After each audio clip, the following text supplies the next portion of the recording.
সবাইকে জয় যিশু। আমাদের মহান প্রেমময় পিতা প্রভু যীশু খ্রিস্টের নামে আমি আপনাদের সবাইকে স্বাগত জানাই। আজকের এই সুন্দর সকালে আরেকটি বার্তার চরণে উপস্থিত হওয়ার সুযোগ পেয়েছি, তাই আসুন ঈশ্বরকে ধন্যবাদ দিই এবং তার কাছে আমরা প্রার্থনায় যাই। আমরা প্রত্যেকে বলি না অনুগ্রহ এবং সেই অনুগ্রহ যে কি তা আজকে আমরা বাইবেল থেকে দেখব। সেই অনুগ্রহ বিষয়ে ঈশ্বরের বাক্য আমাদেরকে কি বলে, তাই আসুন আমরা সেই বাক্য সকল আমরা পাঠ করি। আমরা আজকে পাঠ করব ইব্রিয় তার 4 অধ্যায় 16 পদ। অতএব আইসো আমরা সাহসপূর্বক অনুগ্রহ সিংহাসনের নিকটে উপস্থিত হই, যেন দয়া লাভ করি এবং সময়ের উপযোগী উপকারার্থে অনুগ্রহ প্রাপ্ত হই। গণনা পুস্তক তার 6 অধ্যায় 24 থেকে 26 পদ আমি পাঠ করব। সদাপ্রভু তোমাকে আশীর্বাদ করুন ও তোমাকে রক্ষা করুন। সদাপ্রভু তোমার প্রতি আপন মুখ উজ্জ্বল করুন ও তোমাকে অনুগ্রহ করুন। সদাপ্রভু তোমার প্রতি নিজ মুখ উত্তোলন করুন ও তোমাকে শান্তি দান করুন। আমরা ইফিসীয় তার 2 অধ্যায় 4 এবং 5 পদ পাঠ করি। কিন্তু ঈশ্বর দয়াধনে ধনবান বলিয়া আপনার যে মহা প্রেমে আমাদিগকে প্রেম করিলেন, তৎপ্রযুক্ত আমাদিগকে এমনকি অপরাধে মৃত আমাদিগকে খ্রিস্টের সহিত জীবিত করিলেন। অনুগ্রহেই তোমরা পরিত্রাণ পাইয়াছ। প্রথম পিতর 5 অধ্যায় 10 পদ। আর সমস্ত অনুগ্রহের ঈশ্বর, যিনি তোমাদিগকে খ্রিস্টে আপনার অনন্ত প্রতাপ প্রদানার্থে আহ্বান করিয়াছেন, তিনি নিজে তোমাদের ক্ষণিক দুঃখ ভোগের পর তোমাদিগকে পরিপক্ক, সুস্থির, সবল ও বদ্ধমূল করিবেন।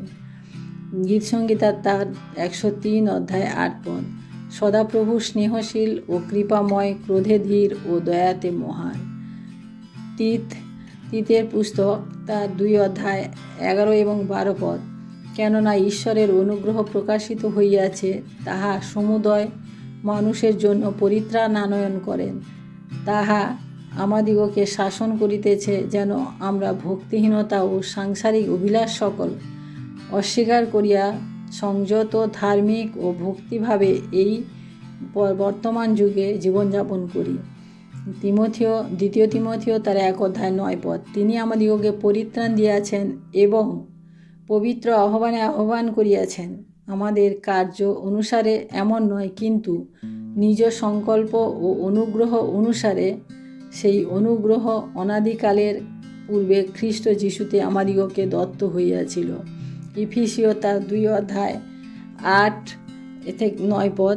কেননা অনুগ্রহেই বিশ্বাস দ্বারা তোমরা পরিত্রাণ পাইয়াছ, এবং ইহা তোমাদের হইতে হয় নাই, ঈশ্বরের দান, তাহা কর্মের ফল নয়, যেন কেহ শ্লাঘা না করে।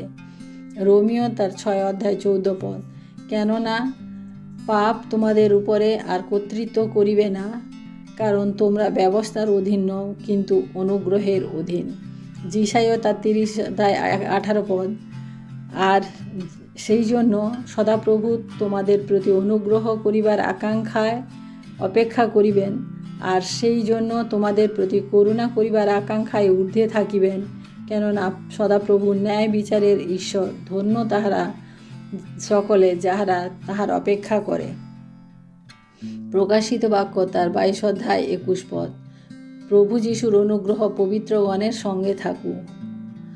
কেননা সকলেই পাপ করিয়াছে এবং ঈশ্বরের গৌরববিহীন হইয়াছে, উহারা বিনামূল্যে তাহারই অনুগ্রহে খ্রিস্ট যিশুতে প্রাপ্য মুক্তি দ্বারা ধার্মিক গণিত হয়। রোমীয় তার 3 অধ্যায় 23 এবং 24 পদ। মথি লিখিত সুসমাচার তার 6 অধ্যায় 14 পদ। কারণ তোমরা যদি লোকের অপরাধ ক্ষমা করো, তবে তোমাদের স্বর্গীয় পিতাও তোমাদিগকে ক্ষমা করিবেন।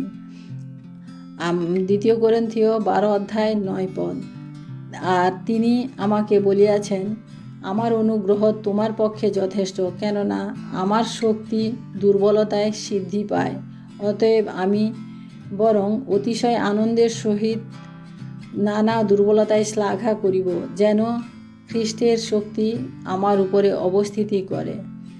রোমীয় তার 6 অধ্যায় 15 পদ। তবে দাঁড়াইল কি, আমরা ব্যবস্থার অধীন নই, অনুগ্রহের অধীন। এই জন্য কি পাপ করিব, তাহা দূরে থাকুক। গীতসংগীতা তার 90 অধ্যায় 17 পদ। আর আমাদের ঈশ্বর সদাপ্রভুর প্রসন্ন ভাব আমাদের উপরে বর্তুক, আর তুমি আমাদের পক্ষে আমাদের হস্তের কর্ম স্থায়ী করো, আমাদের হস্তের কর্ম তুমি স্থায়ী করো। দ্বিতীয় বংশাবলী তার 30 অধ্যায় 9 পদ।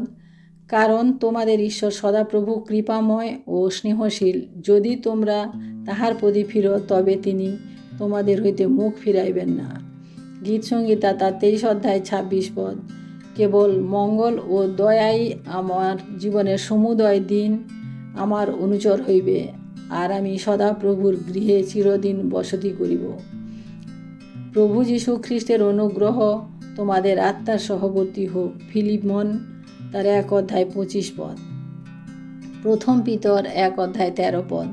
অতএব তোমরা আপন আপন মনের কটি বাঁধিয়া মিতাচারী হও, এবং যীশু খ্রিস্টের প্রকাশকালে যে অনুগ্রহ তোমাদের নিকটে আনিত হইবে তাহার অপেক্ষাতে সম্পূর্ণ প্রত্যাশা রাখো। আমরা যোহন তার 3 অধ্যায় 16 পদ। কারণ ঈশ্বর জগৎকে এমন প্রেম করিলেন যে আপনার একজাত পুত্রকে দান করিলেন, যেন যে কেহ তাহাতে বিশ্বাস করে সে বিনষ্ট না হয়, কিন্তু অনন্ত জীবন পায়। রোমিও তার 5 অধ্যায় 15 পদ। কিন্তু অপরাধ যে রূপ, অনুগ্রহ দানটি সেই রূপ নয়। কেননা সেই একের অপরাধে যখন অনেকে মরিল, তখন ঈশ্বরের অনুগ্রহ আর এক ব্যক্তির যীশু খ্রিস্টের অনুগ্রহের দত্তদান অনেকের প্রতি আরও অধিক উপচয়া পড়িল। যেন পাপ যেমন মৃত্যুতে রাজত্ব করিয়াছিল, তেমনি আবার অনুগ্রহ ধার্মিকতা দ্বারা অনন্ত জীবনের নিমিত্ত আমাদের প্রভু যীশু খ্রিস্ট দ্বারা রাজত্ব করেন। রোমিও তার 5 অধ্যায় 21 পদ। দ্বিতীয় পিতর তার 3 অধ্যায় 18 পদ। কিন্তু আমাদের প্রভু ও ত্রাণকর্তা যীশু খ্রিস্টের অনুগ্রহ ও জ্ঞানে বর্ধিষ্ণু হও, এখনও অনন্তকাল পর্যন্ত তাহার গৌরব হোক। আমেন।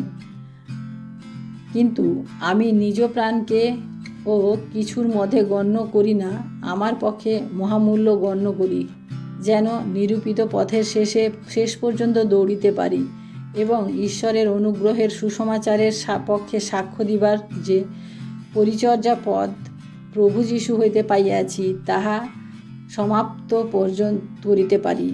আমেন। ঈশ্বর তার আপন বাক্যে আমাদের প্রত্যেককে আশীর্বাদ করুন। আজকে আমরা অনুগ্রহ সম্পর্কে যে বাক্য আমরা দেখতে পেলাম, যা পদগুলি আমরা পাঠ করলাম, আমরা এই পদগুলি আমরা ঈশ্বরের অনুগ্রহ হিসেবে পেয়েছি, তাই আমরা মনে রাখব। তাই আসুন আমরা প্রার্থনা করি। Hallelujah, hallelujah, hallelujah. মহান প্রেমময় পিতা, তোমার মহানামের ধন্যবাদ প্রশংসা করি প্রভু গো। আমরা জানি প্রভু তুমি মহান এবং সর্বশক্তিমান, তাই প্রভু তোমার কাছে আজকের এই সকালে প্রভু আমি বিরতি প্রার্থনা করি প্রভু গো। তোমার অনুগ্রহে যে বাক্য আমরা পাঠ করতে পারলাম প্রভু, তা তোমারই অনুগ্রহের দান প্রভু। তাই প্রভু গো তুমি দয়া করো, আশীর্বাদ করো প্রভু, আমাদের প্রত্যেককে তুমি তোমার অনুগ্রহে পরিপূর্ণ রাখো প্রভু। আজকের এই সকালে প্রভু গো আমি তোমাকে ধন্যবাদ করি প্রভু, কারণ তুমি গত রাত্রিতে আমাদের অনেক সুরক্ষা করেছো, আমাদের সমস্ত প্রয়োজন তুমি মিটিয়েছো, আমাদিগকে সুস্থভাবে রেখেছো প্রভু, এবং আজকের এই দিন তুমি আমাদিগকে দেখতে দিয়েছো প্রভু। তাই তোমায় ধন্যবাদ করি প্রভু। প্রভু তোমাকে ধন্যবাদ করি প্রভু গো, তোমার এই বাক্য পাঠের মধ্য দিয়ে প্রভু আজকের এই সকালে প্রভু আমরা যে বিষয় জানতে পারলাম প্রভু, তোমার সেই অনুগ্রহ আমাদের জীবনের জন্য যথেষ্ট প্রভু। কারণ প্রভু আর কিছুই আমাদের প্রয়োজন নেই প্রভু, যদি তোমার অনুগ্রহের হাত আমাদের উপরে থাকে প্রভু, আমাদের যা কিছু দরকার, যা কিছু প্রয়োজন, আমাদের সমস্ত কিছুই তুমি যোগাবে প্রভু। তাই তোমাকে ধন্যবাদ করি প্রভু আজকের এই সুন্দর বাক্যের জন্য এবং এই সুন্দর দিনের জন্য প্রভু। আমাদের সহবর্তী থাকো, সারাটি দিনের ভার তোমার হস্তে রাখি প্রভু। তুমি আমাদের সাহায্য করো, আশীষ করো প্রভু। তোমার মহিমা গৌরব প্রশংসা করি প্রভু। আমার দিনের শুরু থেকে শেষ পর্যন্ত প্রভু তুমি আমাদের সহবর্তী থাকো এবং আমাদের সুরক্ষা করো, আর পবিত্রতা দ্বারা আমাদেরকে চালিত করো, সমস্ত অমঙ্গল হইতে তুমি রক্ষা করো। ধন্যবাদ করি সমস্ত কিছু তোমার চরণে রেখে আমার সমস্ত অপরাধ সকল তুমি ক্ষমা করো প্রভু, এবং আরেকটি বার প্রভু সুযোগ করে দাও প্রভু তোমাতে শুদ্ধভাবে জীবনযাপন করার জন্য। সমস্ত মহিমা গৌরব প্রশংসা তোমাকে দিয়ে এই বিনতি প্রার্থনা চাই আমাদের মুক্তিদাতা ত্রাণকর্তা প্রভু যীশু খ্রিস্ট তোমারই নামে। আমেন। সবাইকে জয় যিশু। সবাই ভালো থাকবেন, সুস্থ থাকবেন। আজকের দিনটি সবার শুভ হোক। জয় যিশু।